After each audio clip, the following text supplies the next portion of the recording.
8 entertainers were permanently barred from The Tonight Show after a single visit. For over 30 years, Johnny Carson's late-night stage shaped American culture and became an evening tradition. It was the place where unknown talents became household names and established stars solidified their reputations. Sitting across from Carson could transform a comic into a star overnight or secure an entertainer's standing for years to come. Yet not all who made it onto that couch left with their careers enhanced. Beneath Carson's polished charm and the easy confidence that won over millions was a host who enforced boundaries, upheld strict standards, and tolerated little nonsense from his guests. Johnny had clear expectations for how people should act on his show, recalled one NBC executive from the 1970s. Breaking those expectations, whether by disrespect, offensive antics, or simply failing to understand the show's rhythm, meant no second invitation. Carson had a famously long memory, and forgiveness was rarely in the cards. Today, we reveal 8 performers whose single misstep sealed their fate with late-night television's king. Some of these individuals were big names, while others were climbing toward stardom, but all saw their shot at Carson's stage end abruptly, often with lasting damage to their careers. Before we meet them, it's important to revisit why the first case left such a lasting mark. This debut spiraled into one of the most notorious late-night meltdowns, remembered as the rare moment when Johnny Carson completely lost control of his own program. Number 1. Tony Clifton, the Andy Kaufman alter ego who went too far. On paper, the booking appeared simple enough. In 1979, Clifton, a rough-edged lounge singer with an abrasive style, was set to perform on The Tonight Show. What many didn't fully grasp, though they had been warned, was that Tony Clifton was actually a creation of comedian Andy Kaufman, crafted to irritate audiences and dismantle show business expectations. Carson's staff technically knew Kaufman was bringing Clifton, but they didn't comprehend the chaos that entailed, according to a production assistant who witnessed it firsthand. They thought it would just be a character routine, the staffer explained. What they got was absolute bedlam. Trouble began the second Clifton entered the building, pretending to drink whiskey, actually water, reeking of booze and acting hostile toward crew members. Backstage, Johnny tried to set some ground rules, but Clifton refused to engage. Johnny attempted to clarify what Clifton planned to do, remembered a talent coordinator. Instead, Clifton blew smoke in his face and said, "Don't worry, Johnny boy, I've got this covered." Carson's expression froze, and that alone would have ended most careers. Once the cameras rolled, the act unraveled instantly. Clifton delivered a purposefully dreadful version of Alar, mangling lyrics and missing notes. The crowd grew restless, but things escalated when he suddenly stopped singing to scold a woman in the audience. Carson stepped in, only for Clifton to snap, "I'll take care of this, Junior." The breaking point came when Clifton hurled a glass of water at bandleader Doc Severson in frustration. Carson, losing his legendary composure, immediately cut to commercial. By the time the program resumed, Clifton had been forcibly removed from the premises. Security dragged him out while he shouted, "Do you know who I am?" over and over, recalled a stagehand. Carson, furious, was overheard using profanity for the first time. "Get that guy out of my building and don't ever let him back." The decision was final. Tony Clifton was barred forever, and new safeguards were put in place to stop similar fiascos. Kaufman himself wasn't banned at first. Carson could distinguish between the comedian and his alter ego, but their working relationship grew tense as Kaufman's confrontational style intensified. Johnny admired dedication to a bit, even when it made people squirm, but Clifton crossed from performance into outright disrespect. On Carson's stage, Johnny was the one in charge, and that challenge was something he could never forgive. Number 2. Madonna, the guest who left Carson unimpressed. By the late 1980s, Madonna had cemented her reputation as pop's most notorious provocateur, with risque videos, chart-topping records, and a deliberately rebellious persona. When she was scheduled for The Tonight Show, producers anticipated a lively, newsworthy interview. Instead, what played out was a stiff exchange that had Carson visibly eager for the segment to wrap up. Madonna entered with the air that the show was lucky to feature her, not the reverse, recalled a staffer from the set. Johnny, who had spoken with everyone from world leaders to Hollywood legends, wasn't amused at being treated like some small-town talk host grateful for her presence. Trouble began before she ever reached the stage. Several insiders said she made Carson wait backstage, something that infuriated the famously punctual host. As the segment opened, viewers noticed the atmosphere instantly. The normally relaxed Carson seemed rigid, while Madonna projected a strange mix of forced energy and studied indifference. "It was uncomfortable from the jump," said a cameraman on duty. Madonna offered clipped, dismissive replies. Carson would ask something thoughtful, and she'd give a 3-word response, then stare in silence. You could practically see him thinking, 6 more minutes with someone who won't talk. The breaking point arrived when Carson tried to bond over the shared experience of fame. Madonna answered with what one writer described as a canned line about how Carson could never understand her level of celebrity. The room fell silent as Johnny's smile grew thin. He had spoken with Elvis, Sinatra, the Beatles, true icons, noted the show's talent booker. For him, being schooled on fame by someone he considered a passing fad didn't sit well. After that, he mentally checked out. Though Carson finished the segment with professional composure, behind the scenes he let his anger show.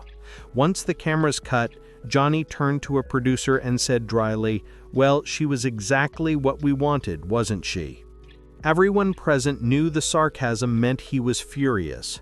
Madonna wasn't given an official ban. Carson rarely made formal declarations, but the word was clear. She wouldn't be invited back while he was host. As one longtime staffer explained, Johnny kept a mental blacklist of guests who failed him on air. Once you landed there, you stayed. Madonna reached that list in just one shot. Years later, when Jay Leno had taken over, she returned. In casual backstage chat, Leno referenced her disastrous Carson appearance. A production aide remembered Madonna's reply, "He didn't understand me. I was too authentic for him." That remark eventually reached Carson, who still had an office at NBC.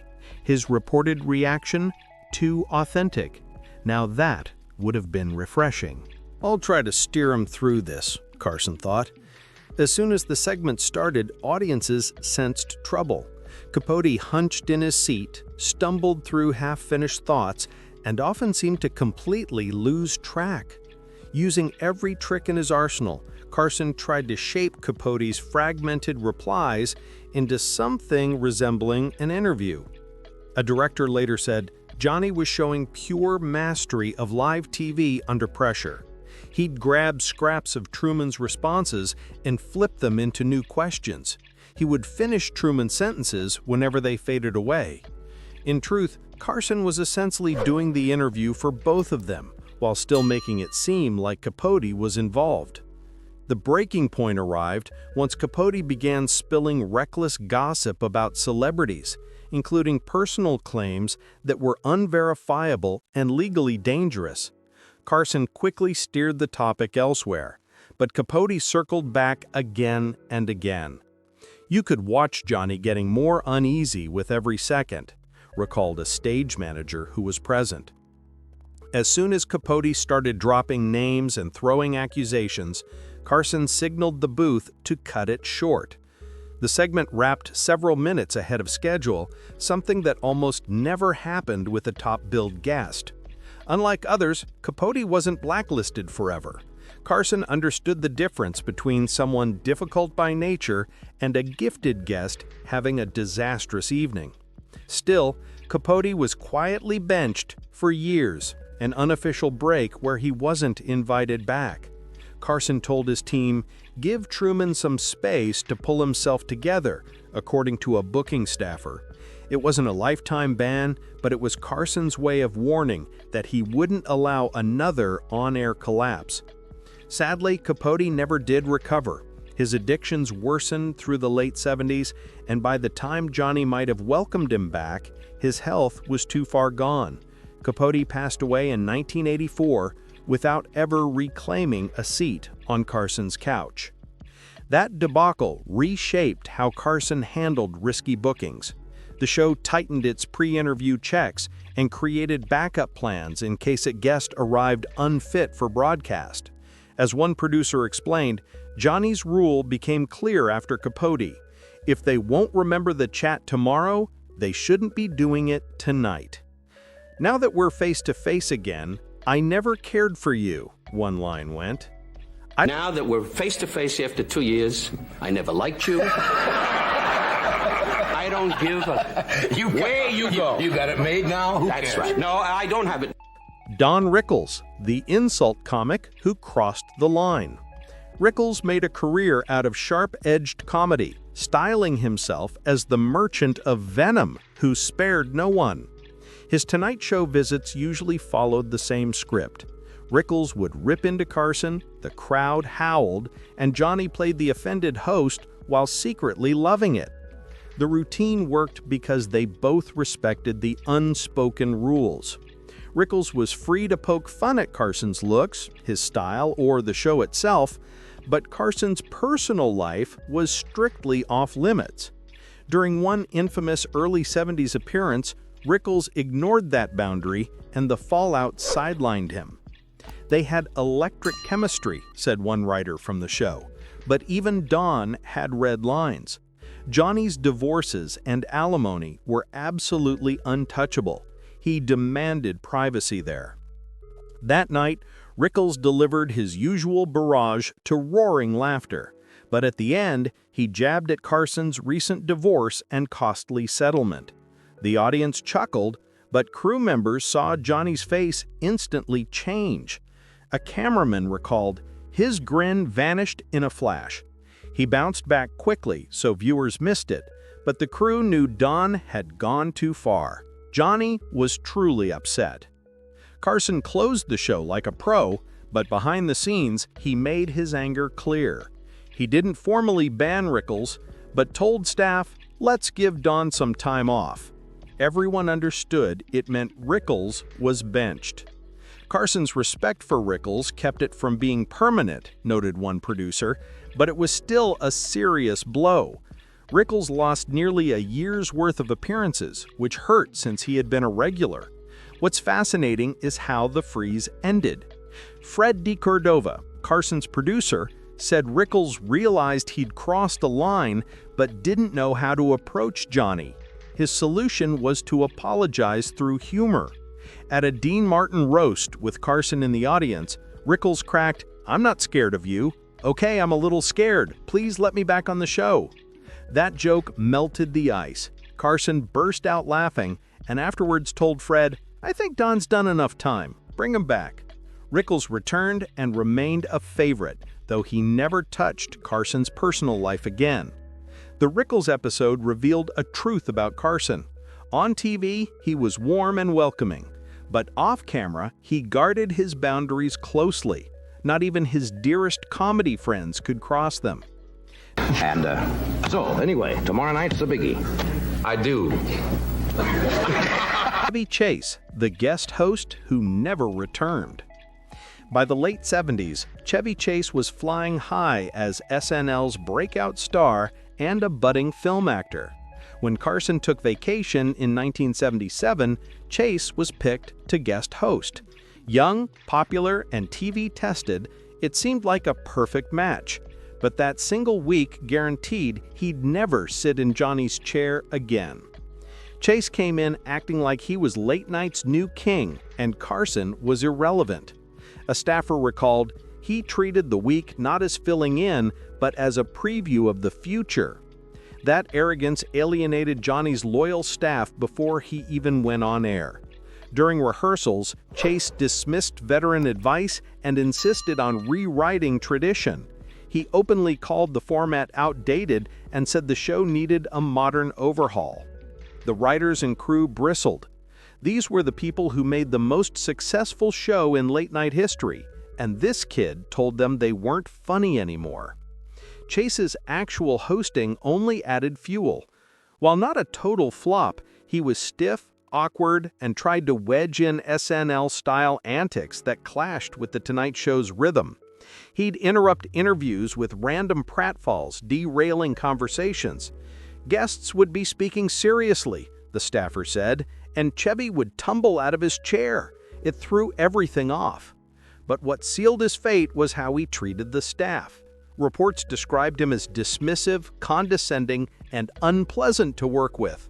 When Carson came back from break, he was flooded with staff complaints. A longtime producer explained, Johnny valued his crew. They'd been with him forever. Once he heard how Chevy acted, that was it. Chase's disappearance wasn't obvious to viewers.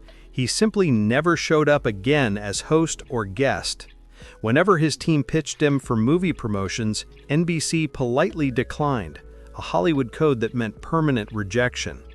Chase's predicament was especially ironic because Carson had once considered him a possible successor. Years before his disastrous guest hosting stint, Carson praised Chase's SNL work and viewed him as one of the rising stars who might someday inherit The Tonight Show. That chance vanished completely after Chase's week behind the desk. Much later, Chase himself admitted the fallout was career-changing. In a 1990s interview, he said, "Being shut out of Johnny's show hurt me professionally. If you're pushing a film and the country's biggest talk show won't book you, it's a serious problem." Back then, he was arrogant and unaware of the consequences. He later admitted he had no idea how much damage he caused. Charles Grodin, when dry wit backfired. Grodin's dry wit backfired. Grodin's confrontational deadpan style, so successful in The Heartbreak Kid and Heaven Can't Wait, fell flat on live television. On screen, his knack for awkward laughs worked perfectly, but when he brought it to Carson's stage in 1973, the effect was disastrous. The appearance ended so uncomfortably that Carson barred him for years. Grodin arrived as a prickly, argumentative persona, recalled a staff coordinator. The trouble was no one, not producers, not stagehands, and certainly not Carson, had been told. With no warning, Johnny was thrown off balance. From the first exchange, the audience felt unsettled. Instead of the usual lighthearted banter, Grodin attacked Carson for not reading his book or seeing his latest work. Carson replied that he hadn't had time, and Grodin shot back with biting remarks about his professionalism. "We weren't sure if it was real or staged," said a cameraman. The crowd sat in uneasy silence, trading confused looks. Carson quickly realized Grodin was in character, yet the situation gave him no way out. Exposing the bit would kill the comedy, but playing along too hard risked making Carson look rude.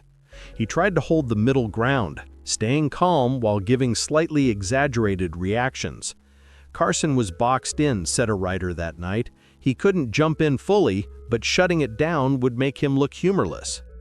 The broadcast ended without catastrophe, but backstage, Carson's anger showed. He made clear he wouldn't tolerate being blindsided again. According to staff, he told producers, "If someone wants to play a character on air, I need to know first." Though not officially blacklisted, Grodin couldn't book the show for years. Agents requesting slots for his new projects were politely told the lineup was full, a coded "no thanks." What set Grodin's case apart is that he was eventually invited back, but only after rules were set. When he returned in the late 70s, Carson knew the bit was coming and could play along. With clear boundaries, Their staged clashes became a fan favorite, said a director from that era. Once Johnny was in on it, the banter became a highlight. Grodin later admitted fault, explaining that Carson valued spontaneity but needed a sense of direction. He called Carson's violation acting like a bully. He later admitted he had no idea how much damage he caused. Bette Davis, the icon who demanded too much. By 1972, Davis was an undisputed Hollywood legend with 2 Oscars and decades of acclaim. Her stature was untouchable, but her lone Tonight Show visit would also be her last. She arrived with a list of conditions no one had ever seen, said a production coordinator. Extra lighting, restricted questions, approval of camera shots, and even a demand for no other guests. The Tonight Show staff bent where possible. Lighting was adjusted, Carson was briefed on off-limits topics, and she was given top billing. But canceling the other guests was impossible, and Davis was livid. From the start, tension hung in the air. She claimed Hepburn would never be asked to share the stage, said the coordinator.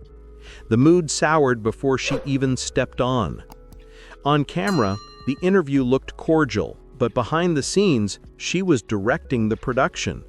Davis gestured to camera operators mid-show, asked for lighting changes, and even told Carson to move because she was in his light. She was essentially trying to run the broadcast, recalled a cameraman. Johnny, though smiling for the audience, was losing patience. Preferences were fine, but taking control during the show was over the line. The breaking point came during a commercial. Sources said Davis criticized the segment and suggested changes for the return.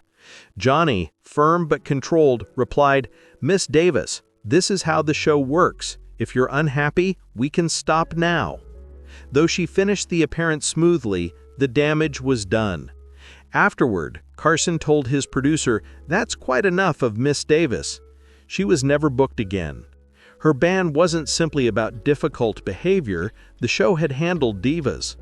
What Carson couldn't accept was her attempt to seize control of his program. Johnny respected her talent, but he wouldn't let anyone steer the ship, noted a staff writer. The Davis episode reshaped the Tonight Show policy. From then on, producers drew sharper lines between reasonable requests and interference. "We'll make guests comfortable before we roll," said one producer, "but once we're live, it's Carson's show."